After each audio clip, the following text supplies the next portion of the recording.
Cette histoire pourrait peut-être s'appeler « Mon cher manteau ». À l'origine, c'était une histoire courte, mais je mets tellement de temps à écrire qu'il m'aura fallu 6 mois pour arriver à péniblement en accoucher. Ce qui représente quelques 600 heures de travail. Cela peut paraître absurde à certains d'entre vous, mais avant d'arriver à démêler convenablement les chevaux, j'ai pris tant de fausses routes, j'ai débouché sur tellement de cul-de-sac que j'en devenais enragé. Un écrivain qui écrit des histoires brèves travaille dans la miniature. Et il ne saurait mettre un tablier en broderie dans une machine à laver. Il doit se montrer extrêmement précis. De là vient la affolante difficulté, car je vous sais aussi difficile.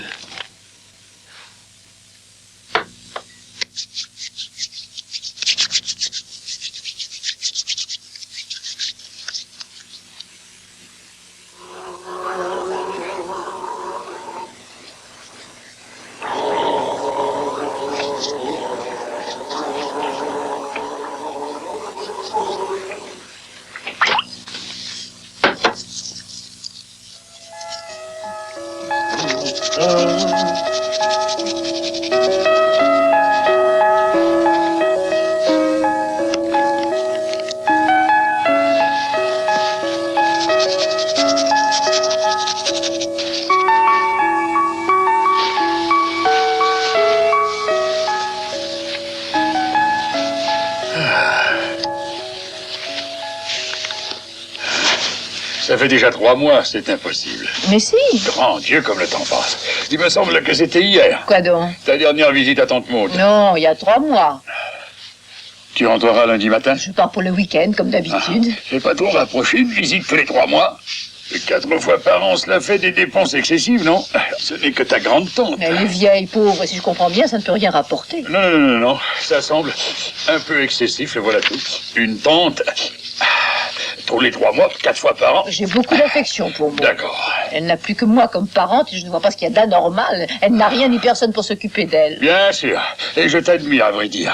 Il y a combien de temps que ça dure? 8 ans déjà. 8 ans. Ah, c'est bien, toi. J'ai toujours admiré ton profond sens du devoir. Je ne le ferai pas. Surtout après ce que tu m'as dit sur elle. Pauvre Tante Maud. 84 ans. Petite chambre impotente, pas un sou. Ce qui me console, c'est que tu ne m'obliges pas à t'accompagner. Oh, j'en ai jamais eu l'intention. Au fond, ça n'est pas ta tante, c'est la mienne. Bon, mais bonne nuit. Bonne nuit. Ma tourterelle, oserais-je Quoi donc? te demander si tu t'es lavé les dents? Au revoir, chérie. À lundi. Ne te tue pas au travail, hein? Au revoir.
Veuillez m'excuser, il faut absolument que je parte, on m'attend et je suis en retard. Oui, colonel, voyons donc. Tante Maud, sans doute.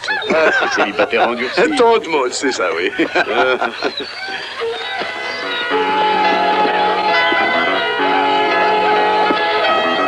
Sacré coureur.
5, des caramis. Ah, comment ai-je pu rester aussi longtemps loin de cette bouche?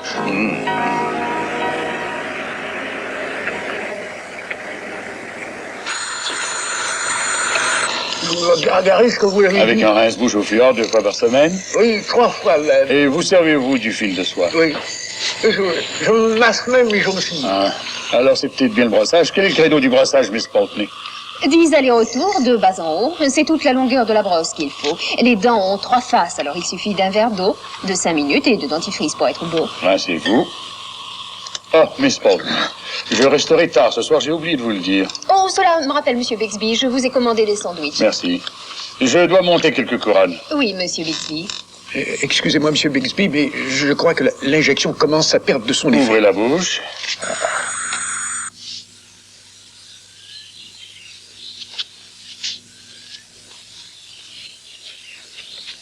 Allons, ma Colombe, il est temps de vous lever, malheureusement. Oh, quel jour sommes-nous? Lundi. Oh, pas déjà, vous me faites marcher. Hélas, non, comme le temps passe. Oh, je vous en prie, évitez de dire ça. Simus va vous conduire à l'aéroport. Vous allez m'accompagner. Le devoir ordonne, je ne peux qu'obéir aux ordres. Oh, jamais je n'aurai le courage d'attendre 3 longs mois. Oh.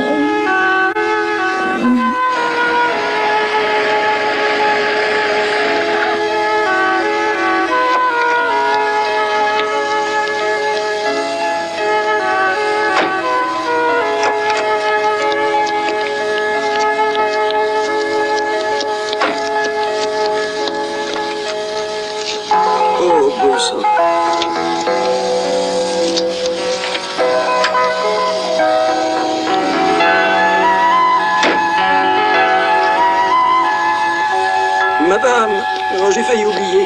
Le colonel m'a chargé de vous remettre ça. Oh, mais c'est qu'il est énorme, ce paquet. Que peut-il bien contenir? Vous êtes-on chargé d'un message? Oh non, le colonel ne m'a rien dit. Oh. Madame. Merci. Vol Air Lingus 327 pour Édimbourg. Embarquement immédiat, porte numéro 2.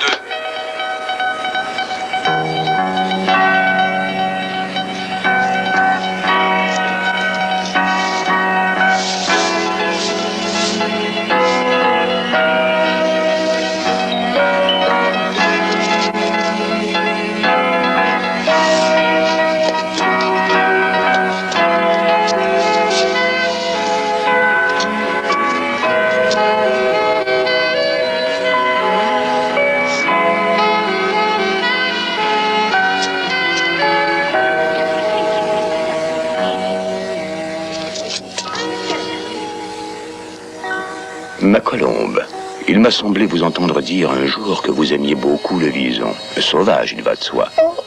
Je vous prie d'accepter cela comme cadeau de rupture. Pour des raisons d'ordre personnel, je ne pourrai plus vous revoir. Nous avons toujours dit, cela durera ce que ça durera, pas plus. Au revoir, ma Colombe. Nous avons passé du bon temps. Bonne chance. PS. Dans la poche droite du manteau, vous trouverez une enveloppe contenant un reçu. Ne vous faites aucun souci. La douane est payée. La douane est payée. PS bis. Il vous suffira de dire que Tante Maud vous a offert ce cadeau pour Noël. Bonne idée. Mais tantine Maud, elle pourrait m'offrir un manteau de vison. Elle n'a pas un sous-vaillant. Oh, que vais-je bien pouvoir dire à Cyril? Oh, je veux garder mon manteau. Je veux le garder. C'est mon manteau. Je veux le garder.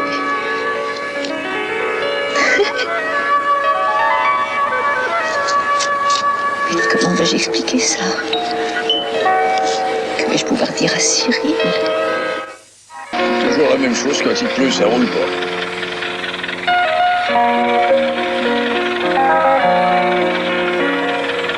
Oh,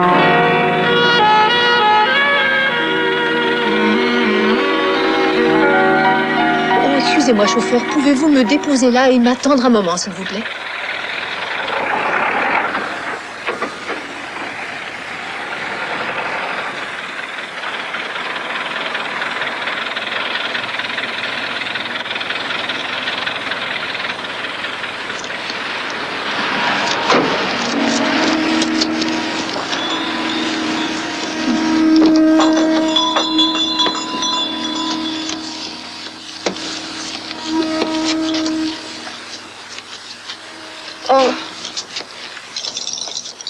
désirez?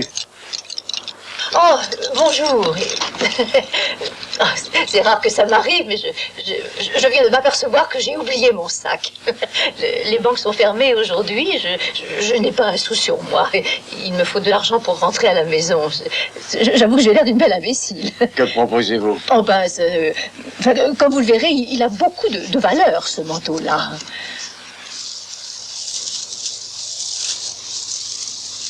Vous en voulez combien? C'est du vison.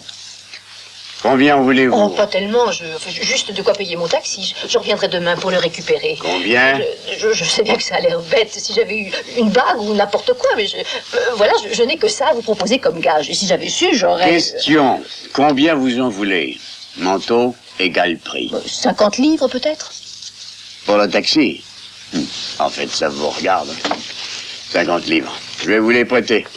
Non? Madame, non, évitons cela. Est-il nécessaire de donner le nom et l'adresse pour un prêt sur gage? Ce n'est pas obligatoire, mais vous courez un risque. Si je vous donne un ticket de dépôt anonyme et si vous le perdez, Qu'arrivera-t-il? La personne qui le trouvera viendra ici et moi je devrais lui remettre l'article. Oui, je me rends compte. Dessus, je ne peux rendre l'article qu'à son Oui, c'est d'accord. À votre place, j'éviterai de le Je ne perdre. le perdrai pas, évidemment. D'ailleurs, je reviens demain dégager le manteau. D'accord, mais ne venez pas vous plaindre. Que voulez-vous que je mette comme détail sur le reçu du dépôt? Manteau, vison ou quoi? Oh non, n'écrivez rien, je vous en prie. Indiquez juste 50 livres, ça suffira, puisque je reviens demain. Écoutez, je ne m'occupe jamais de la vie privée des clients, mais je prête de l'argent depuis des années, madame, et à mon avis, il vaut mieux détailler le dépôt. Pourquoi faire? Personne ne voudrait le croire si je le disais. Il se peut qu'un jour vous vouliez céder ce reçu, madame, et qui vous le prendra s'il n'y a rien de marqué dessus. Je n'ai absolument aucune envie de recéder. Je repasse demain pour dégager ce manteau. Je n'ai pas besoin d'argent. J'ai oublié mon sac, simplement. C'est pour me dépanner, vous comprenez? Juste un accident. Bon, ça vous regarde. 50 livres en espèces. Dites-moi, monsieur, si je ne fais pas inscrire le détail de mon dépôt sur le reçu, qu'est-ce qui me prouve que vous allez me remettre ce manteau et pas autre chose quand je reviendrai? Il restera dans son emballage. Il n'y a qu'un vague numéro sur le reçu pour l'identifier. Vous pouvez me remettre n'importe quelle vieillerie si ça vous chante. Écoutez, si vous voulez, je vous marque que c'est un manteau. Non, je vous fais confiance. Bien. Dans ce cas, je vous le fais en blanc. Tenez. Merci. 50 livres, nous avons dit. Vérifiez. Le chat est allergique à la forêt. Pauvre bête. Pour toi, ma tourterelle.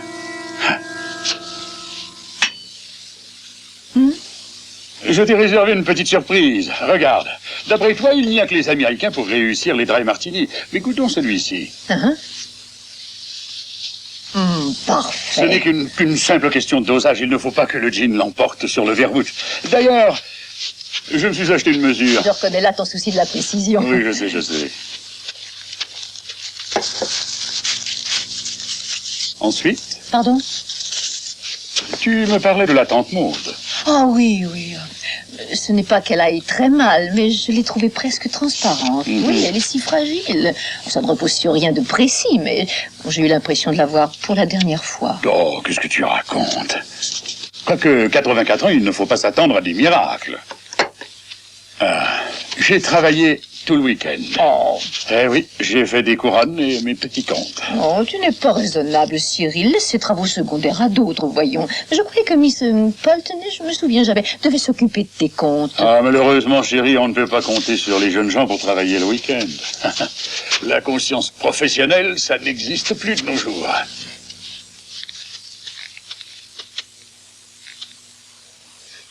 Chérie, je sais que c'est sans importance, mais tiens, regarde, j'ai trouvé ce truc-là. Qu'est-ce que c'est? Oh, je sais pas, non, je l'ai trouvé sur la banquette de mon taxi. Il y a un numéro dessus. J'ai penché pour un billet de loterie, quelque chose comme ça. Tu ne sais pas ce que c'est? Non, pas du tout. Un reçu du clou. Du quoi? Du Mont-de-Piété. On fait des prêts au Mont-de-Piété. Des prêts sur gage. Tiens. Ce serait peut-être amusant, j'y pense. Comment? Je ne comprends pas, chérie. Ce reçu est anonyme, il n'y a pas de détails sur l'objet déposé. Tu ne sais pas comment ça fonctionne, ces choses-là. Non, ça m'a toujours fait une drôle d'impression. Je t'explique. Non, tu me le diras en dînant. D'accord. Ce serait un amour si tu m'aidais à mettre la table, pour une fois. Simple comme bonjour. S'il n'y a ni nom, ni adresse, ce reçu de dépôt nous appartient. Pas à nous, à celle qui l'a trouvé. Ça revient au même. Ce qui importe surtout, c'est de savoir que nous sommes en mesure de dégager, pour 50 livres, une chose absolument inconnue. Magnifique. Oh, il y a du suspense, non? On peut s'attendre à tout. Au meilleur comme au pire. Oh, il s'agit probablement d'une montre ou d'une bague. Oh, ça me donne presque des frissons. Bon, tu vas me remettre ce reçu et demain, à la première heure, je vais me précipiter chez ce traiteur. Non, chérie, non, il vaut mieux que j'y aille. Oh. Non, je tiens à y aller moi-même, puisque je l'ai trouvé. Non, j'y passerai, c'est justement sur le chemin de mon cabinet. Et puis d'abord, le mont-de-piété, ce n'est pas un endroit pour une dame. Il y a certaines choses qui échappent aux femmes. Les prêteurs ne sont pas malhonnêtes en général. Mais ils sont comme les autres. Et s'ils tombent sur quelqu'un de crédule, ils le roulent. Je ne me ferai pas rouler, je te l'assure. Allez, donne-le-moi, ça m'appartient. C'est à moi seul de veiller à ces choses-là. C'est le devoir du mâle de s'occuper de ce qui peut mal tourner. Mais je te répète que je l'ai trouvé et que c'est à moi par conséquent. Tu l'as trouvé, c'est à toi, oui. Mais il y a autre chose qui t'échappe. Ça peut être quelque chose de typiquement masculin. Des boutons de manchette, épingles de cravate. Bon, dans ce cas, ce sera pour toi. Mais si c'est quelque chose de féminin, c'est moi qui l'aurai. Nous sommes d'accord. Entièrement d'accord. Mais au fait, nous pourrions y aller ensemble. Non, mais tu as raison. Tu régleras ça bien mieux que moi. Non, vas-y tout seul. Je trouve préférable de ne pas venir pour ménager le suspense. Mais tu me téléphones dès le moment où tu sais ce que c'est, promis. Promis. Oh, Cyril, je sens que je vais en rêver. Il n'y a pas de quoi s'énerver, ça. Mais c'est assez passionnant. Oserais-je? Oh, chérie, je les ai brossés.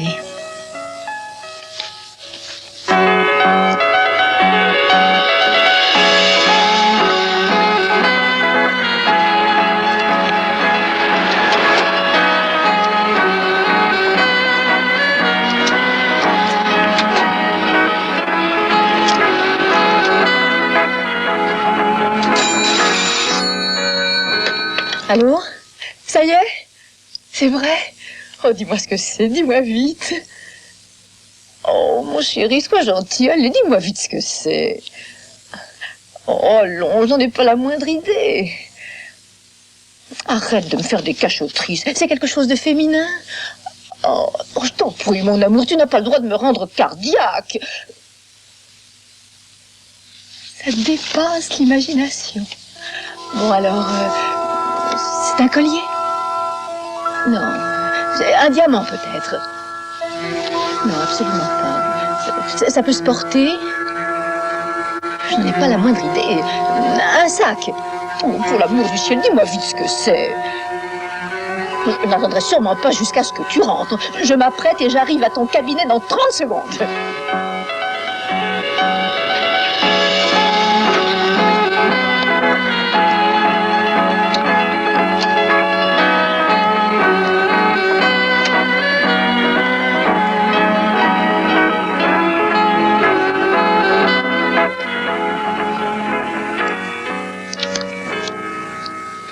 Oh, Madame Bixby, votre mari vous attend impatiemment. Je dois m'en aller pour déjeuner.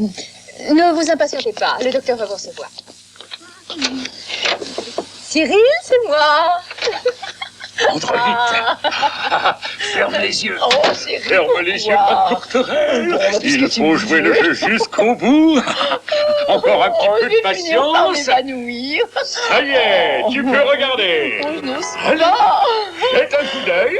Ah, c'est du vison, du vrai vison. Est-ce que tu vois ce que je vois? Qu'est-ce qu'il y a? Ça te plaît ou... Tu as eu ça là-bas au Mont-de-Piété ou ça vient d'autre? Oui, au Mont-de-Piété, même dans une grande boîte blanche. T'es complètement abasourdi, hein? Oui, c'est le mot exact. Très, très belle qualité. Ah oui, vraiment magnifique, ce vison. Ça peut peut-être valoir 300 livres, une collerette pareille. Une aubaine. Vas-y, essaye-la. Parfait.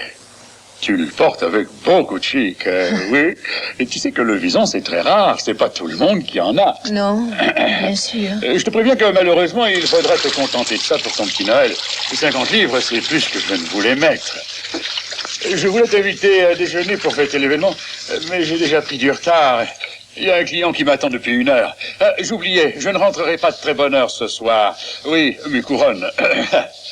Je serai là pour 9 heures. 10 à l'extrême rigueur. Bon, tu m'excuseras, ma tourterelle. Tu sais, tu as une veine de cocu, comme on dit vulgairement. Je suis à vous, monsieur Gorman.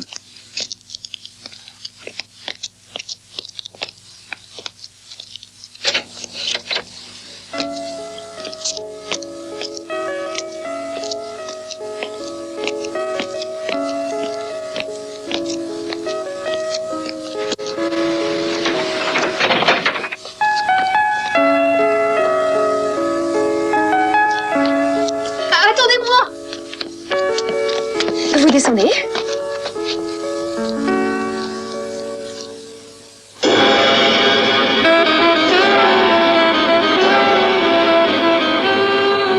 Merci, Madame Bixby.